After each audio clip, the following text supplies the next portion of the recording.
ওই পইতা ভাতৰ লগত খাবা গৰৈ মাছৰ পোৰা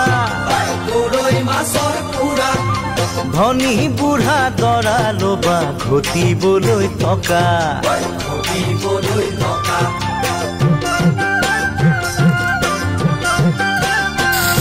ওই পইতা ভাতৰ লগত খাবা গৰৈ মাছৰ পোৰা ধনী বুঢ়া দৰা লবা ঘটিবলৈ টকা